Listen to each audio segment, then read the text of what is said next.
Buenos días. Buenos días. ¿Cómo les fue ayer con el experimento? Divertido, interesante. ¿Cómo fue darle algo que no nos importa mucho a alguien querido? Fácil? Na hora de pegar a vontade de escolher outra coisa, tipo, melhor, sabe? Minha mente foi seletiva, assim. Eu peguei uma coisa comum, mas a vontade era de dar alguma coisa com mais valor, entendeu? Sí. Hizo pensar sobre tu apego a las cosas también. El apego a las cosas. Sim. Eu separei duas coisas que eram bastante importantes, assim, que eu gostava muito. Se fosse para separar, ia separar, né? E fiz isso, a tarefa. E depois que foi feita, tipo, que eu entreguei, não tinha mais apego, eu não senti necessidade nenhuma de voltar aquilo para mim, entendeu? Foi gostoso, assim. Qué bueno. Sí, porque cuando nos deshacemos de algo, también nos deshacemos del apego que tenemos hacia esa cosa, ¿no? Entonces, aunque al principio parezca difícil, después se siente libertad, ¿verdad? Se siente bien, a menos que hayamos tenido demasiado apego y lo queremos de vuelta. ¿Cierto? ¿Alguien más? ¿Cómo fue darle algo así? Para mí, cuando regalé la primera, fue como que no conocía a la persona. Para mí, la cosa que le regalé era algo, era mío, pero no tenía feo nada. Y le regalé y tenía mucha vergüenza de entregar. Y me preguntó hacer una broma, y yo no sabía qué responder, le entregué y salí. Y creo que se quedó muy feliz. Y entregué el segundo regalo, algo simple para gente que tú amas.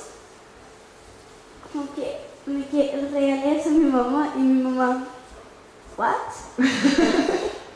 ¿Qué pasó acá? Y después, cuando regalé algo que me gustaba mucho a una persona que me gusta mucho, como que me quedé como que, ¿por qué está regalando esto? Y después, el último, que fue hoy en la mañana, regalé, pero listo, no, era una cosa que siempre lo necesito, pero listo, es tuyo, toma, haz lo que quieras. ¿Y te sentiste bien? Sí. Pero es medio diferente hacer eso. Sí, pues muy bien, qué bueno.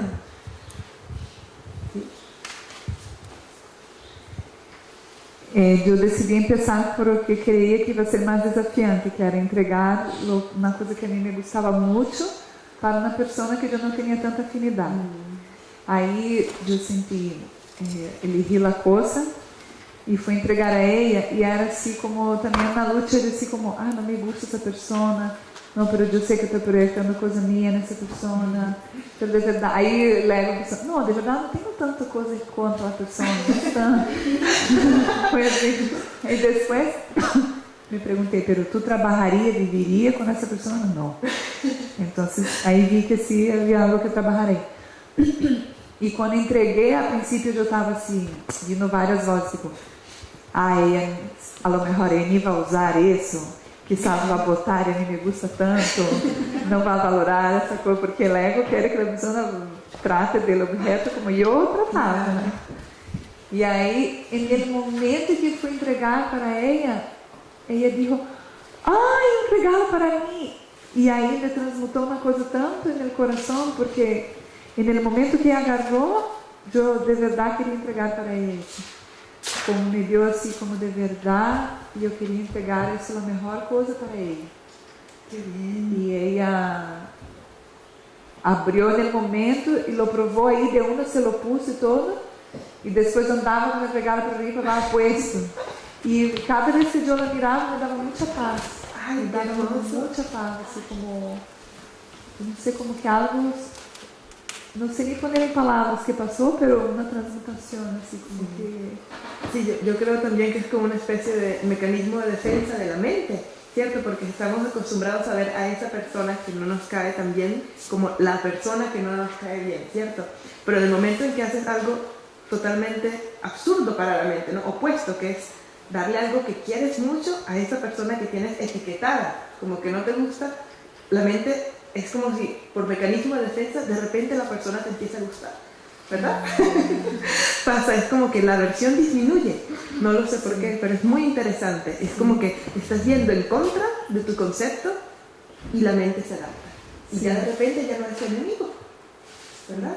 Todavía queda un poco, ¿cierto?, de incomodidad, pero no tanto como la idea de incomodidad que teníamos antes de hacerlo. Sí, eu quizás em palavras, eu creo que foi isso, como que o conceito saiu e que Eduardo que quizás era mais natural, não sei, porque sentí me dio como uma ternura, assim como... Qué maravilla. Para mí también fue más difícil aquel de la persona que no nos gusta tanto, porque era una polera que además me encantaba, era una ultra ecológica, me había costado carísima, la había usado 2 veces, la había comprado con mi exnovia, así todo. Y es una polera, algo que he usado, entonces yo pensaba, voy a llegar a esta persona y le va a mirar así y le va a decir, no la quiero, o algo así. Y entonces estaba con todo ese miedo así y la vi y dije, tengo un regalo. Ah, sí, y le brillaron los ojos y la vio y se rió y fue, wow, así me quitó todo el tema, así que fue muy, muy bonito. Qué bueno.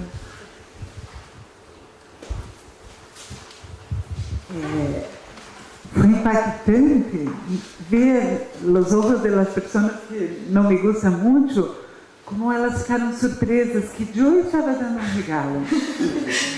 Y ahí una habló para mí, mira, pero tenemos una empatía. Y yo miré a ella y yo falei, mira, acho que todo coisa de minha cabeça também. Sabe? Eu falei, mira, a pessoa nem é tão assim, a pessoa está tranquila e eu estou pensando que ela está em contra, que eu não gosto, que não sei o quê. Não, foi muito impactante isso. E a segunda pessoa me mirou, aqui não, que dei aquilo que mais me gostava, né? E a pessoa me mirou e falou, mira, tanto tempo não recebo uma coisa assim. Ai, daí me deu até emoção. E eu falei, mira, acho que eu crio todas as coisas, nem existe isso. Sabe, as coisas são mais sencillas do que é. Isso aí, eu com Toda nuestra mente, ¿no? Inventando cosas. Então foi uma experiência muito fuerte, assim, y impactante. Qué bueno, qué bien. Sí, nomás para compartir lo mismo me ha pasado a mí con una persona, digamos, yo tengo aquí una semana, pero esta persona era la única aquí adentro del campamento con la que no había establecido un feeling, ¿no? Ni un saludo, ni una sonrisa, mientras con todos nos podemos compartir una sonrisa. Yo no entendía por qué y esto fue lo más desafiante. Entonces dije, bueno, le voy a regalar algo que quiero mucho. Y nomás fui y ella, o sea, lo recibió con estos ojos de sorpresa y me abrazó y me dijo gracias, y me gusta mucho, me encanta, no lo entiendo, pero está bien, me encanta mucho, muchas gracias. Y así, o sea, cambió, se transformó totalmente el concepto que tenía de esa persona y tal vez que ella tenía de mí. Qué entonces es algo que podemos hacer más a menudo, ¿verdad? Claro. Aunque no sea nuestra tarea o nuestro experimento. Pues bueno, muy bien, ese fue un pequeño experimento sobre la generosidad, lo que se siente al practicar la generosidad. Y claro, si fuéramos bodhisattvas podríamos practicar la generosidad hacia todos los seres por igual, sintiendo siempre y solamente felicidad.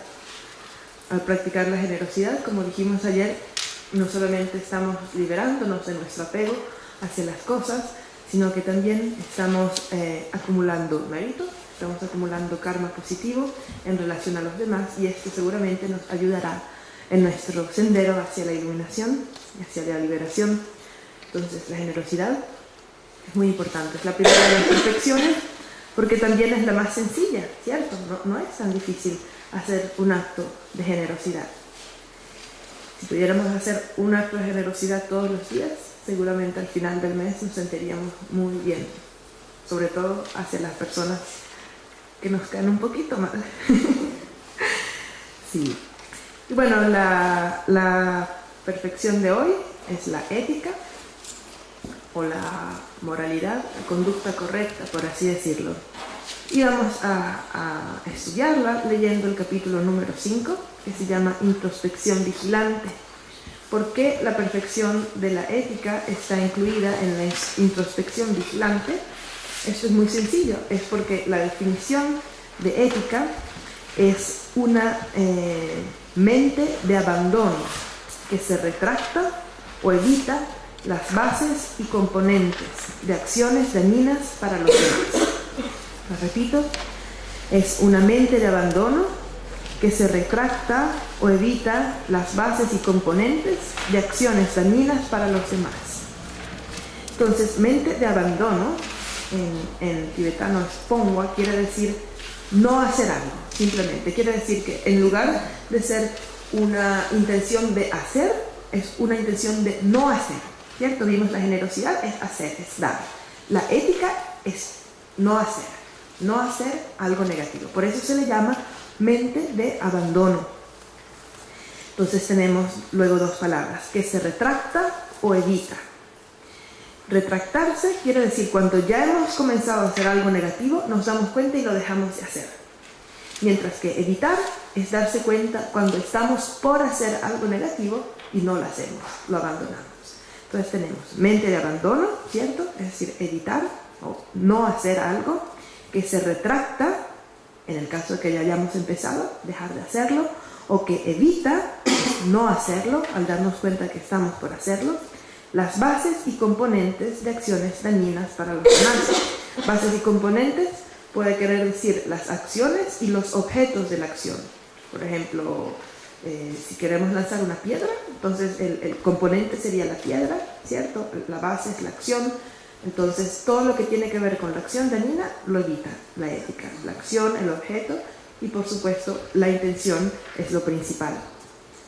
Y acciones dañinas para los demás se refiere a acciones que pueden crear sufrimiento físico o mental, y sobre todo un sufrimiento que no tiene ningún resultado positivo a largo plazo, porque a veces podríamos hacer una acción que crea sufrimiento en el momento, pero que en el futuro va a ser de beneficio para la persona. Por ejemplo, cuando nuestro maestro nos da palo, ¿cierto? Crea sufrimiento, pero a largo plazo es de gran beneficio. Entonces, esto se refiere a acciones dañinas a largo plazo. Es decir, que no van a traer ningún beneficio para la persona, ni en el momento en que ocurre la acción, ni en el futuro. Es una acción totalmente inútil, que lo único que hace es traernos karma negativo a nosotros mismos. La palabra en tibetano para ética es tsultrim. Tsul quiere decir manera o modo, y trim quiere decir regla, ley, o orden. Entonces, tsultrim querría decir la manera ordenada o disciplina, ¿cierto? Actuar de manera disciplinada, actuar de manera ordenada.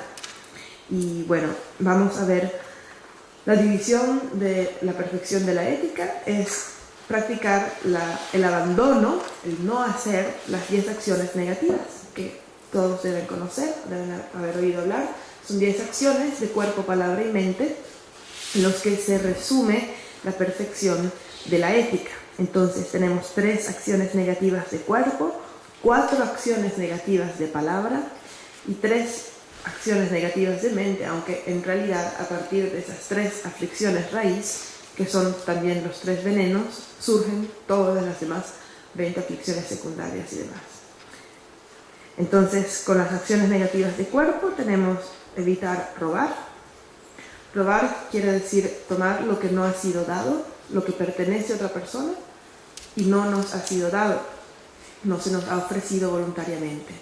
Entonces se dice que peor es el acto de robar mientras más valor para otra persona tiene ese objeto. Luego tenemos el acto de matar. Matar es sencillamente quitar la vida a otro ser.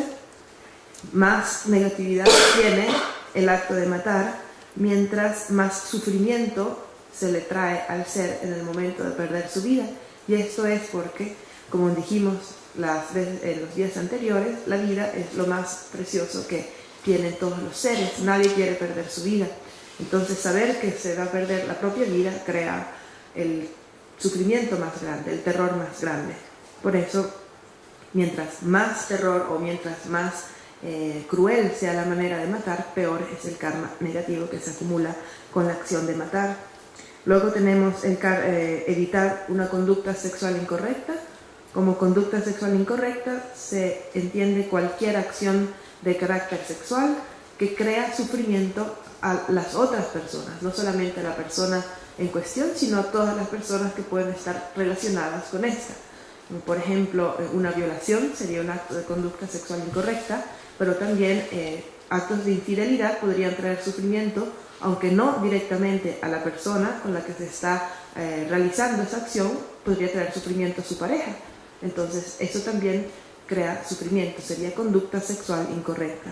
Ahora, dentro de la tradición tibetana hay montones de reglas con respecto a la conducta sexual que la convierten en incorrecta, pero ni siquiera las vamos a ver porque son del siglo VII, son de verdad muy raras. Y también dentro de este texto vamos a saltar varios versos porque tienen ciertas ideas con respecto a la moralidad que son de la India antigua, entonces no se aplican a los días de hoy. La vamos a saltar. Lo importante es no crear sufrimiento. Luego, dentro de las 4 acciones negativas de palabra, que dicen siempre los maestros que son las más fáciles de cometer, porque estamos hablando todo el día y no estamos conscientes de lo que estamos diciendo. Y justamente las acciones de palabra pueden ser muy negativas. De hecho, casi todas las acciones de palabra que hacemos durante el día son negativas. No nos hemos dado cuenta. Estas son, la primera es mentir, por supuesto. Mentir se considera una acción negativa porque le estamos quitando a la otra persona el derecho de saber la verdad y estamos confundiendo su mente. Entonces, ¿cuál va a ser el resultado kármico de confundir, ofuscar la mente del otro? Es que nosotros mismos vamos a tener dificultades para limpiar nuestra mente, para vislumbrar la verdad o la realidad última, que es lo que estamos buscando. Entonces, mentir es muy, muy grave a nivel kármico, sobre todo si se hace con una mala intención. Recordemos que toda la motivación para esto debe ser siempre una motivación negativa, porque puede que alguien mienta sin saber que está mintiendo, ¿cierto?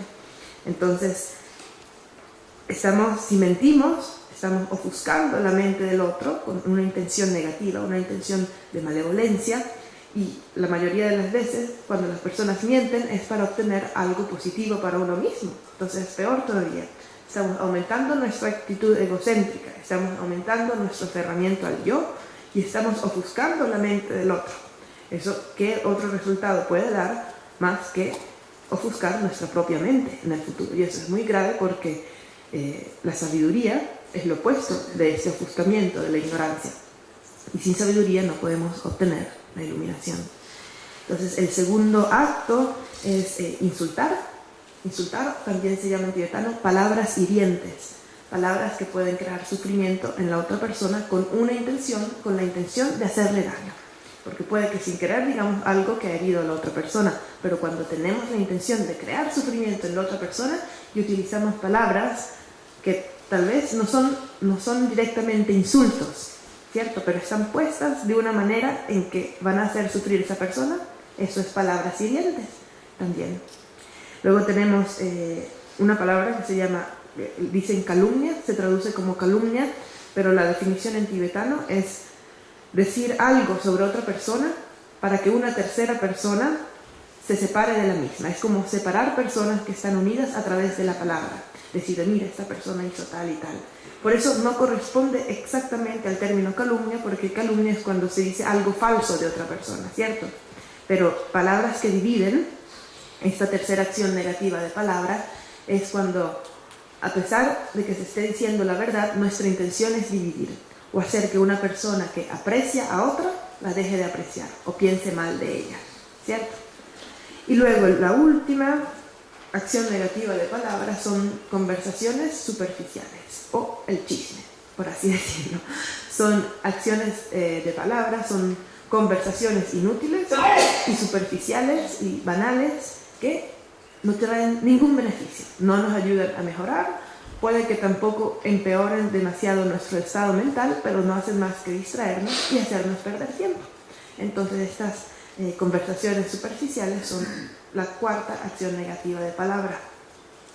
Y luego las tres acciones negativas de mente están conectadas con los 3 venenos: apego, odio e ignorancia. Entonces, la acción negativa mental de apego es el deseo o el apego extremo hacia un objeto que se va a convertir en motivación para acciones negativas de cuerpo y de palabra. El odio es lo mismo, es lo opuesto, de hecho, es una sensación de odio y aversión, rechazo hacia un objeto que va a funcionar como motivación para acciones negativas de palabra y de cuerpo. Y la tercera, ignorancia, también puede ser estupidez, ¿cierto? Ignorancia y confusión, estupidez, estar confundido sobre algo, tener una idea equivocada que nos hace hacer, de nuevo, acciones negativas de cuerpo y de palabra. Entonces, estas son las 10 acciones no virtuosas que se tienen que evitar para hacer las 10 acciones virtuosas. Las 10 acciones virtuosas en la práctica de la ética consisten en abandonar las 10 acciones no virtuosas de cuerpo, palabra y mente. Y el objetivo principal es evitar crear sufrimiento a los demás.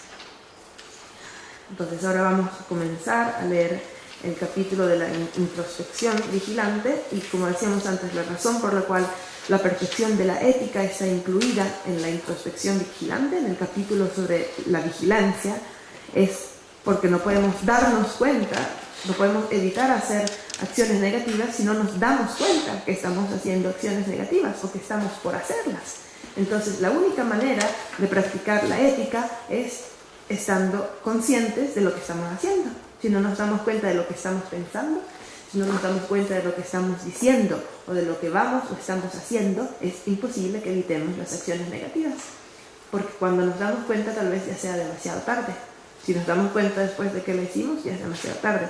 Lo único que sirve es a no volverlo a hacer, pero ya la acción negativa ya la hicimos.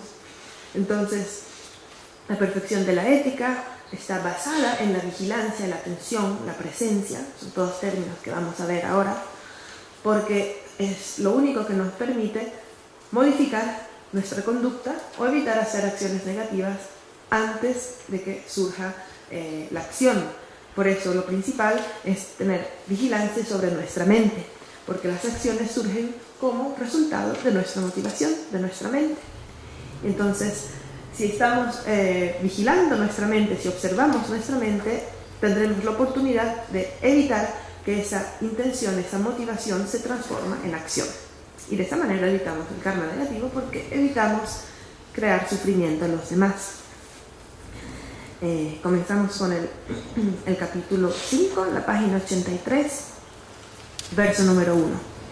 Los que deseen mantener sus adiestramientos deben proteger sus mentes con perfecto dominio de sí mismos, porque si no protegen sus mentes, no podrán mantener sus adiestramientos. Pues más claro que esto no hay, ¿cierto?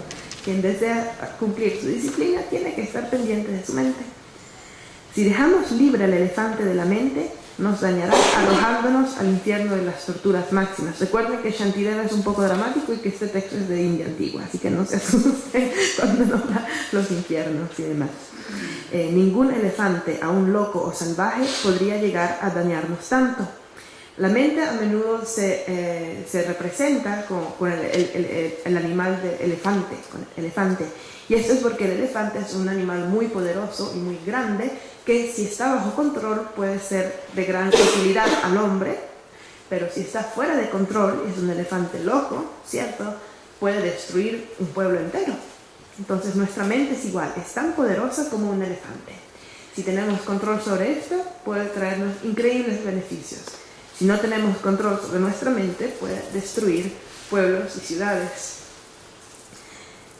Por eso dice, ningún elefante, aun loco o salvaje, podría llegar a dañarnos tanto como nuestra propia mente. Porque el elefante sí puede destruir cosas, objetos materiales, pero nuestra mente no solamente puede dañarnos a nosotros mismos, a los demás y a todo lo que nos rodea, sino que puede dañar nuestro karma por esta vida y por las vidas siguientes y siguientes y siguientes y siguientes. Entonces nuestra mente es mucho más peligrosa que cualquier elefante enloquecido. Número 3. Si con la cuerda de la atención atamos firmemente al elefante de la mente, se desvanecerán todos los miedos y cosecharemos todas las virtudes. Esto está muy claro. Si observamos nuestra mente y la controlamos, así como domar un elefante, entonces se desvanecerán todos los miedos. ¿Miedos a qué? Miedo a experimentar sufrimiento. ¿Y de dónde viene el sufrimiento? Del karma negativo que hemos creado con nuestra propia mente, ¿cierto? Entonces, si controlamos nuestra mente, no hay miedo, porque no tenemos miedo a experimentar sufrimiento, porque no estamos creando karma negativo. Entonces, eso da una gran paz. Y cosecharemos todas las virtudes. Número 4 dice: los tigres, leones, elefantes, osos, las serpientes y toda clase de enemigos, los vigilantes de los seres en los infiernos, los espíritus malignos y demonios, con solo atar la mente, todos ellos quedarán también atados. Con solo controlar la mente, todos ellos estarán también controlados. Qué interesante, ¿cierto? ¿Por qué? ¿Por qué se dice que al controlar la mente todos están controlados? Porque en realidad, si tenemos miedo de un objeto externo o de un enemigo externo, un aparente enemigo externo, no es por el objeto en sí, sino por nuestra sensación, lo que tenemos en nuestra mente, nuestra proyección de temor hacia eso. Pero si tenemos control sobre la mente, entonces esa proyección de miedo, de rabia y de odio desaparece, porque en ese instante, como mencionábamos antes con el acto de generosidad hacia la persona que nos cae mal, en ese instante la mente se da cuenta de que si está controlada no se deja llevar por emociones negativas, y estas emociones negativas generalmente lo que hacen es aumentar el lado negativo del objeto, ¿cierto? Entonces puede que haya un oso, entonces tengo miedo hacia el oso, pero no me doy cuenta que estoy teniéndole miedo al oso. Sí. Justamente esse ponto eu queria muito do feedback, porque acá habla muito de controlar a mente. Em budismo, esse controlar significa que eu estou controlando, tipo aguantando, ou que esse controle me está generando uma consciência que vai à raiz de lo que me está causando na proyección? Claro, eso mismo. Entonces, porque con el ejercicio que tú dices ayer, por ejemplo, cambió lo que yo sentía sobre la persona. Entonces, ese control de la mente va hasta la raíz de la creencia, va hasta la raíz de la proyección. Eso mismo, exactamente. Por eso aquí te dice, cuando controlas la mente, controlas a los elefantes, leones, osos. Es imposible controlar a los elefantes, leones, osos, serpientes y demonios, ¿cierto? Es imposible. Pero si controlas tu mente, no hay la proyección.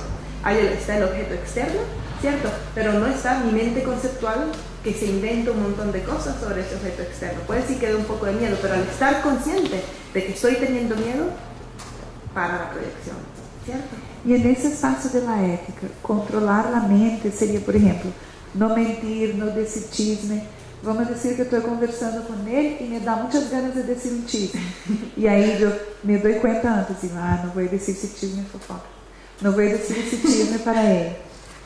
Pero las ganas todavía están. El hecho que yo no le diga el chisme empieza a disminuir las ganas que tengo. Sí, debería ser así si nos damos cuenta de que esa era una acción negativa, ¿cierto? Por eso es importante estar consciente de que la acción trae resultados negativos. Si no, estás simplemente reprimiendo una acción que sigues queriendo hacer. Entonces hay que generar la conciencia de por qué estoy hablando. Por supuesto. Y el generar la conciencia viene de qué? De uno hacer la introspección. De la vigilancia sobre la mente y también del conocimiento del karma, de la ley del karma, ¿cierto? Porque si logramos identificar una acción como negativa, pues ya está, no la haces, y punto. Entonces, si uno está enseñando, compartiendo una enseñanza respecto de cómo controlar, cómo tener la ética, uno al enseñar debería mostrar a la persona la consecuencia para ir a la conciencia, ¿no? Porque acá en el occidente habla sobre la consecuencia de tus actos para que eso genere la conciencia para que ella frene. Pero si ella está frenando sin saber la consecuencia que ella va a pagar, lo va a volver a hacer apenas tenga la oportunidad. Por eso la vigilancia es la base de la ética. Es una vigilancia, aquí le llaman también introspección. Así que no es solo darse cuenta, sino estar consciente de que hay una razón por la cual no se debe hacer eso. Y que esa razón va a estar siempre allí. No es que lo puedas hacer mañana, voltearte y hacerlo con la otra persona, ¿cierto? Sino que está siempre presente. Por eso, solo al atar la mente, todos ellos estarán atados. Solo al controlar la mente, todos ellos estarán también controlados. Pues todos los miedos y los innumerables sufrimientos tienen su origen en la mente. Según dijo el que enseña la verdad inmaculada, este es un epíteto del Buda. Entonces, esto está muy claro, ¿cierto? Todos los miedos y los innumerables sufrimientos tienen su origen en la mente. Hay un objeto externo, pero el mismo objeto puede crearle apego a una persona y odio a otra persona. La misma persona le cae muy bien a algunas y le cae muy mal a otras. Entonces, ¿quién está generando el miedo, el apego o la aversión hacia el mismo objeto? Distintas mentes. Entonces, ¿de dónde viene el miedo? ¿Del objeto o de nuestra mente? Pues viene de nuestra mente. Porque de repente nosotros nos da miedo una serpiente, pero a la mamá de la serpiente no le da miedo su serpiente, ¿cierto? Ella quiere la serpiente. O por más mal que nos caiga una persona, por más difícil que sea esa persona, seguramente su mamá lo quiere, ¿no? Entonces es todo subjetivo. Y es la mente la que está creando nuestro miedo, es la mente la que está creando nuestro sufrimiento, porque reaccionando de manera negativa ante el objeto, crea karma negativo y nos crea sufrimiento. Y además nos crea el sufrimiento inmediato de aumentar o exagerar las cualidades negativas del objeto, ¿cierto? Como cuando tenemos un dolor, si exageramos el dolor y nos ponemos histéricos, ¿no? Como que me duele el brazo, me duele el brazo, me duele el brazo. Entonces el dolor aumenta, pero si evitamos agregarle el sufrimiento psicológico al dolor físico, entonces el dolor físico disminuye. Eso es un hecho. Y el verso 7 dice: ¿quién y con qué finalidad fabricó las armas que atormentan a los seres en los infiernos? ¿Quién hizo ese suelo de metal incandescente? ¿De dónde surgen todas las hembras diabólicas? Son todos personajes de la cosmología tibetana, porque tienen varios infiernos, entonces ahí están los guardianes de los infiernos, los demonios, etc. El poderoso sabio, este es también el Buda, dijo que todo ello proviene de la mente nociva. Así pues, en los tres mundos no hay nada a que temer más que a la mente. Es increíble, ¿cierto? ¿Por qué se dice que todos estos, los demonios de los infiernos, las armas que atormentan a los seres y demás, surgen de la mente? ¿Cómo va a ser que surgen de la mente? Vamos a pensar de la siguiente manera. Vamos a pensar de manera kármica, ¿cierto? Si alguien me quiere hacer daño con un cuchillo, ¿cierto? El cuchillo técnicamente lo trajo la otra persona. Pero yo tengo el karma de que alguien me asuste con un cuchillo o me venga a hacer daño con un cuchillo. Entonces, ¿quién ha creado el cuchillo en mi realidad? ¿Es la otra persona? No, porque no hay nada que experimentamos sin haber creado las causas para experimentar esa situación. Así, aparentemente seamos inocentes, en algún momento, en una vida pasada o en algún momento en nuestra vida hemos creado el karma para experimentar esta situación. Entonces, hemos hecho una acción que nos trae como resultado esa experiencia particular de sufrimiento. ¿Y cómo se manifiesta este karma cuando madura? En que debe surgir una condición que nos va a traer sufrimiento. Y esa situación particular se materializa en forma de una persona que nos viene a hacer daño con un cuchillo. Pero ¿quién creó esa situación? Yo mismo. ¿Y cómo la creé? A través de mi motivación. ¿Y qué es la motivación? Mi propia mente. ¿Cierto? Por eso te dice, no hay nada que temer más que a la mente. Porque sea cual sea la experiencia de sufrimiento que estamos teniendo, no importa cuál sea todo lo que está incluido en esa experiencia, armas, personas que nos hacen daño, todo eso se puede decir que es un producto de nuestra propia mente porque es un resultado de nuestro propio karma. Y nosotros hemos creado el karma por nuestra propia mente. ¿Cierto? Si la perfección de la generosidad consistiese en eliminar la pobreza de los seres, puesto que todavía hay pobres, ¿cómo la habrían practicado los budas de antaño? ¿Cierto? Entonces decimos, hay infinitos budas porque hay infinitos seres y el espacio es infinito. Pero entonces, si todos esos infinitos budas han practicado la perfección de la generosidad con los increíbles poderes de un bodhisattva del 1° al 10º nivel, ¿cómo es posible que todavía haya pobres? Pues porque las personas tienen su propio karma, no podemos cambiar el karma de los demás. Y sobre todo porque la práctica de la generosidad es un estado mental más que la acción, ¿cierto? Recordemos la definición de generosidad era la mente de dar, una mente de dar. Y ahora vamos a ver lo que dice más adelante. La perfección de la generosidad, dicen las enseñanzas, consiste en la intención de dar a todos los seres todas nuestras posesiones, junto con el resultado de ello. Es pues la misma mente. A partir del verso número 10, los siguientes versos nos van a mostrar la importancia de la vigilancia y de la introspección, en particular la importancia de la intención que tenemos en nuestra mente para poner en práctica las 6 perfecciones.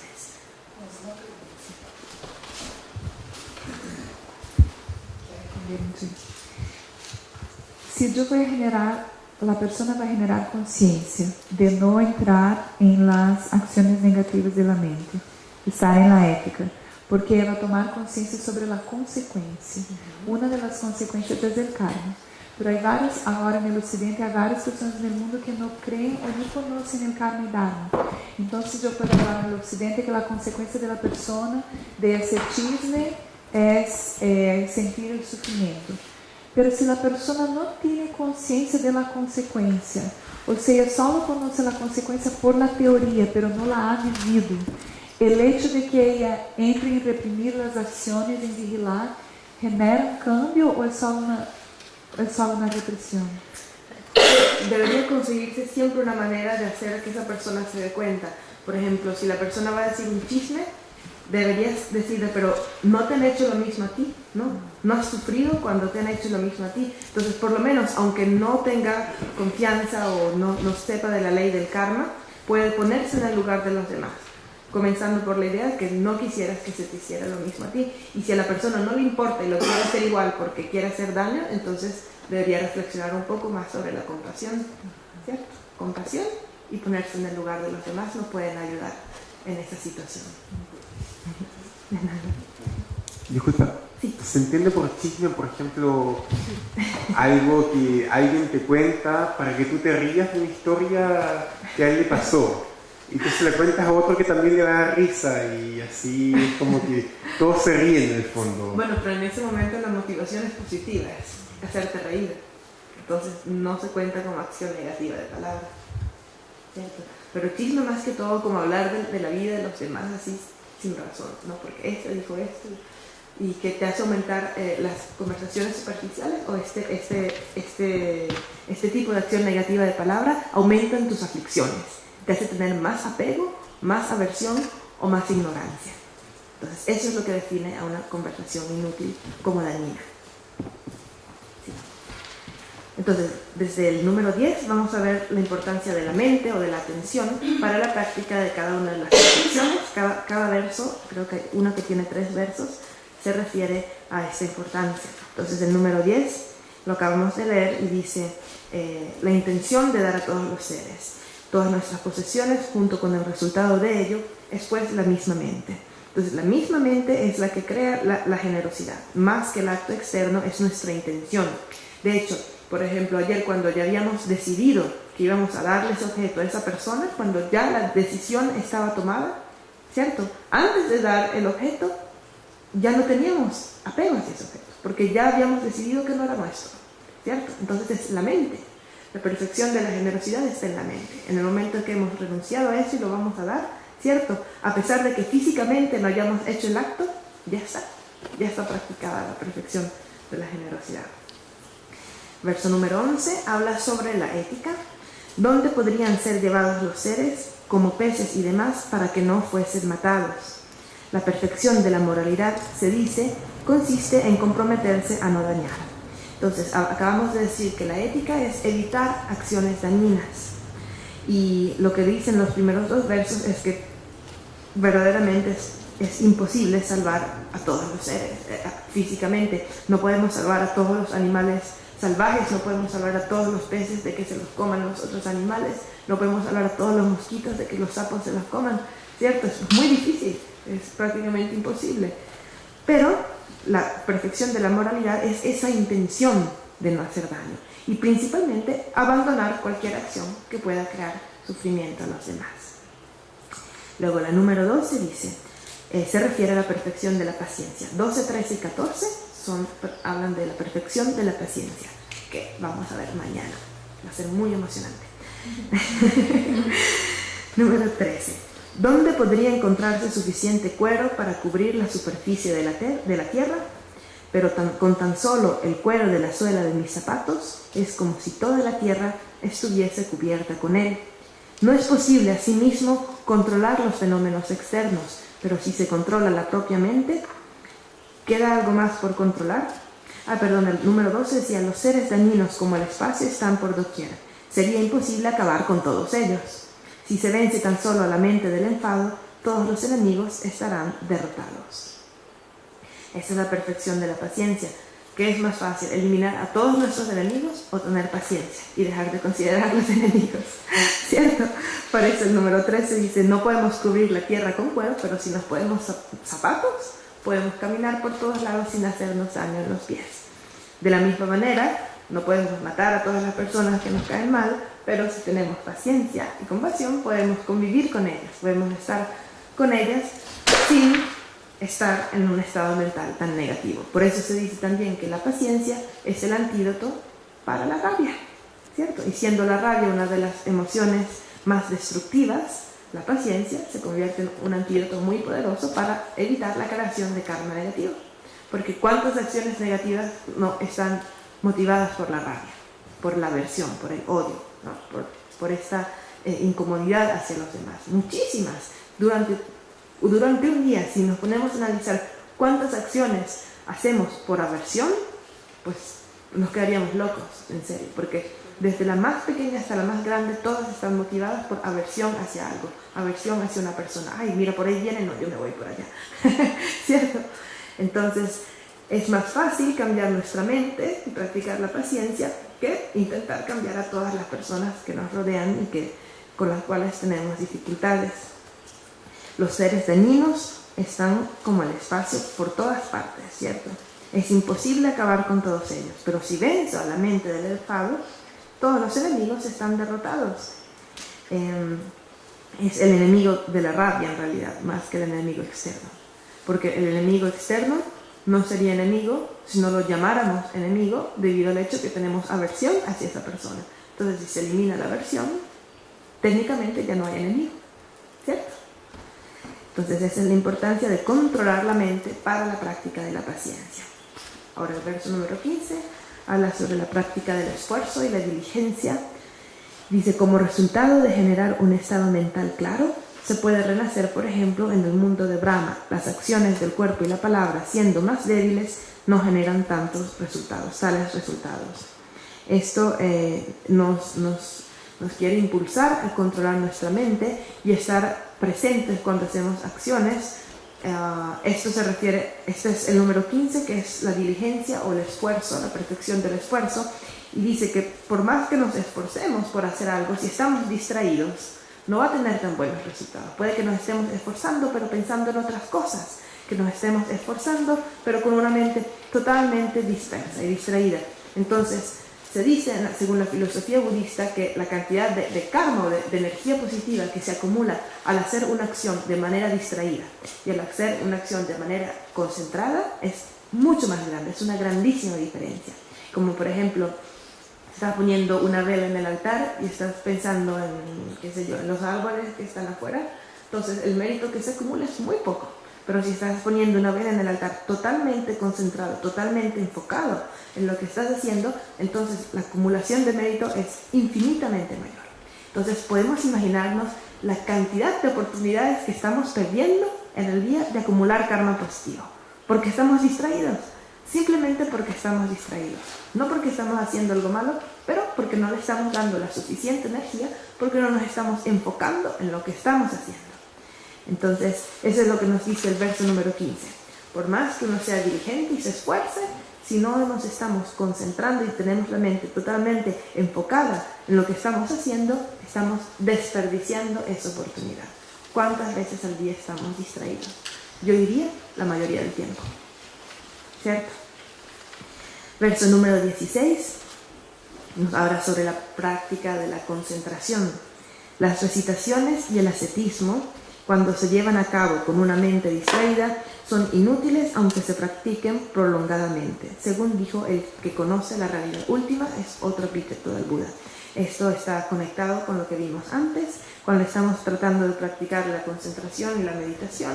Si no tenemos esta atención, lo que estamos haciendo, pues podemos pasar días enteros tratando de meditar y no vamos a tener buenos resultados. O los resultados que vamos a obtener van a ser mucho menores en comparación a lo que hubiéramos podido obtener si nos hubiéramos enfocado en lo que estamos haciendo.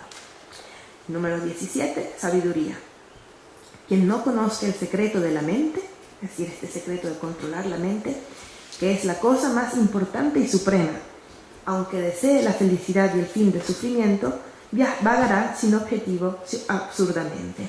Claro, esto es porque para practicar la perfección de la sabiduría o para obtener sabiduría, principalmente la sabiduría que conoce la realidad última, tenemos que estar vigilantes todo el tiempo, tenemos que estar observando nuestra mente, porque la manera de obtener la sabiduría que percibe la realidad última es a través del análisis y la introspección. Entonces tenemos por un lado concentración, que nos la da la meditación, y esta concentración o meditación contemplativa, y por otro lado la meditación analítica. La meditación analítica es la causa de la sabiduría, por lo menos de la sabiduría a nivel conceptual, que más adelante se convierte en percepción directa, pero sin análisis no podemos obtener sabiduría.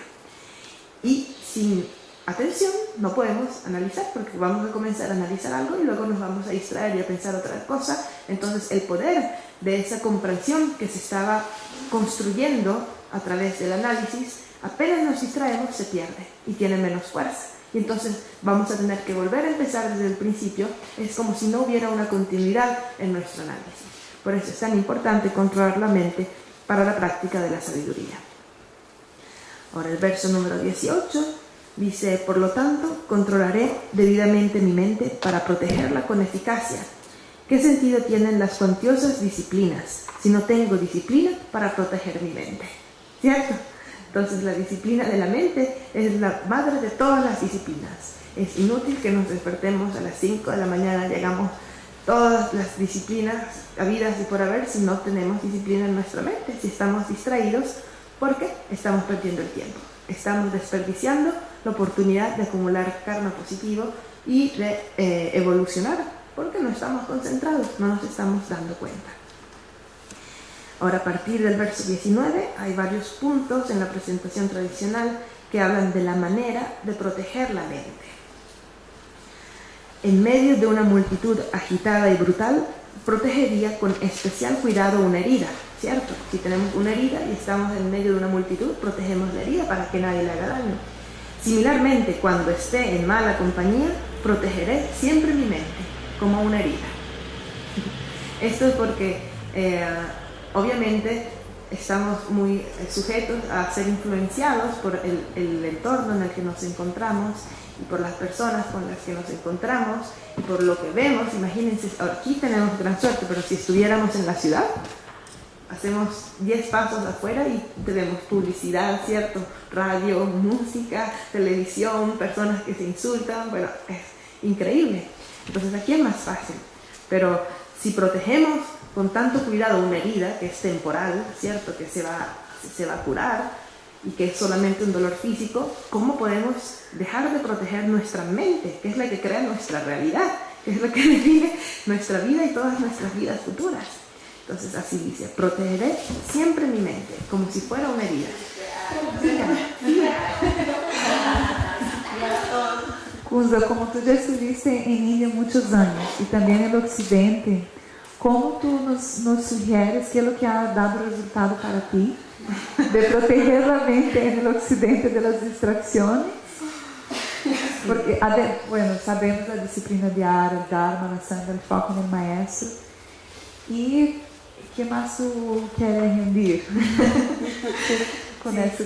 Eso mismo que estamos leyendo, darse cuenta de lo que está ocurriendo en la mente, estar conscientes de nuestros pensamientos.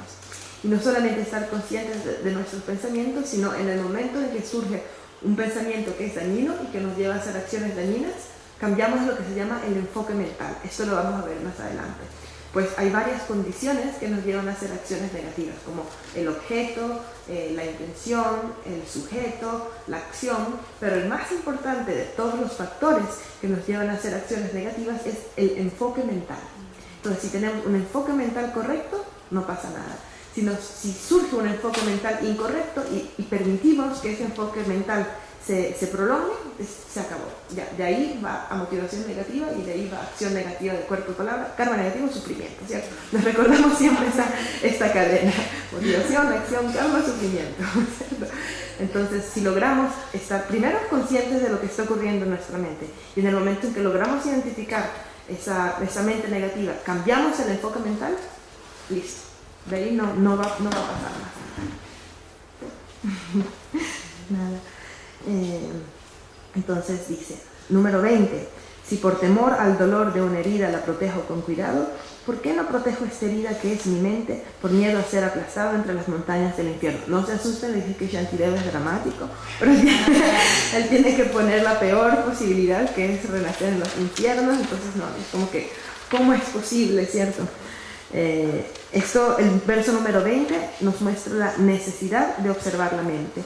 Y la necesidad de observar y controlar la mente es porque la mente crea la realidad del presente y la realidad del futuro. Todo lo que experimentamos es producto de nuestra mente, sea porque es una proyección mental o porque es el resultado de un karma que hemos creado.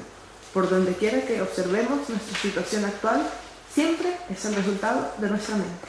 Por eso el Buda dijo, los 3 reinos son solo mente. Los 3 reinos de las 3 dimensiones, ¿cierto? De los reinos tangibles, intangibles y el reino del deseo. Todo eso es producto de nuestra mente. No porque sale de nuestra mente, sino porque o es una proyección de la realidad que estamos percibiendo, tenemos nuestra interpretación subjetiva de una realidad, o porque es el resultado kármico de algo que hicimos y ahora tenemos que experimentar. El verso 21 ahora nos habla del enfoque mental, justamente que acabamos de mostrar, y los beneficios de controlar la mente. Si mantengo esta conducta, es decir, si mantengo esta práctica de observar la mente, aunque esté entre seres malvados, incluso entre mujeres, mis votos por esta firme diligencia no degenerarán. Esto es porque este texto fue escrito para los monjes del monasterio de Nalanda, ¿cierto?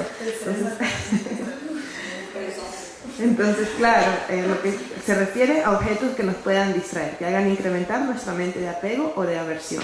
Entonces, recuerden que todo este texto fue escrito para monjes del siglo VIII en el monasterio de Nalanda, de India antigua. Entonces, no se ofendan si dicen cosas así. Y créanme que vamos a saltar la mayoría de las cosas que podrían ser ofensivas. Entonces, si mantengo la atención, es decir, el enfoque mental, ¿cierto? Mantengo mi atención y veo en qué me estoy enfocando, en qué se está enfocando mi mente. ¿Y saben qué va a pasar?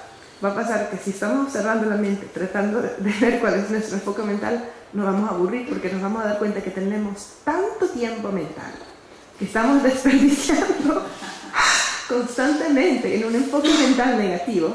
Es como que estamos evadiendo todo el tiempo, ¿cierto? La realidad. Entonces, cuando estamos enfocándonos y observando nuestra mente, va a llegar un momento en que nos vamos a sentir vacíos porque no tenemos en qué pensar. Es como, tengo que pensar, ¿cierto? Enfoque mental positivo, pero ya pensé en todo lo positivo que podía pensar y ahora ¿qué hago? ¿No? Entonces, es increíble la cantidad de tiempo y de espacio mental que tenemos y que estamos desperdiciando. Número 22 nos habla de recordar la importancia de aplicar diligentemente la vigilancia de nuestra mente. No importa si pierdo mis posesiones, mi honor, mi cuerpo y medios de vida. No importa siquiera si decaen otras virtudes, pero nunca permitiré que mi mente se deteriore. ¿Cierto? Todo lo que podamos perder, aparte que dura solo esta vida y es un objeto material, no importa, porque lo único que sigue de aquí en adelante es nuestra mente. Entonces, si protegemos la mente, pase lo que pase afuera, nunca va a ser tan grave como la degeneración de nuestra mente. El verso número 23 nos habla del método. El método, la manera de proteger la mente. A los que desean proteger su mente, con mis manos unidas les ruego que mantengan la atención y la introspección, aún a costa de sus vidas. Ahora vamos a ver, antes del break, el significado de estos dos términos, atención e introspección, aunque yo los traduciría, en lugar de atención pondría presencia, y bueno, introspección yo pondría vigilancia, sería presencia y vigilancia, porque ellos tienen dos funciones distintas, y la palabra introspección vigilante es como la unión de los dos, porque presencia en tibetano es rempa, y vigilancia en tibetano es sheshin. Entonces, el nombre, la introspección, es como la unión de las dos, Drenche. Drenpa y Sheshin juntos son Drenche, y eso le llamamos atención. Pero está formado por dos palabras, que son dos conceptos distintos, Drenpa y Sheshin, es decir, presencia y vigilancia. La presencia es un factor mental que no elude el objeto, es decir, que se enfoca en el objeto. Y la vigilancia lo que hace es controlar que la mente esté enfocada en su objeto. Y en el momento en que perdemos presencia, en que dejamos de tener presencia y la presencia se desaparece, la vigilancia se da cuenta y hace que el enfoque mental vuelva. ¿Cierto? Entonces, estos son los mismos instrumentos que se utilizan en la práctica del Shiné, ¿cierto? De la calma mental, cuando tenemos que observar nuestra mente. Entonces, esos son, no sé si ustedes habrán visto el dibujo del elefante y del monje que persigue al elefante, tratando de, ¿cierto? Entonces, el monje tiene en sus manos un lazo y un hacha, ¿cierto?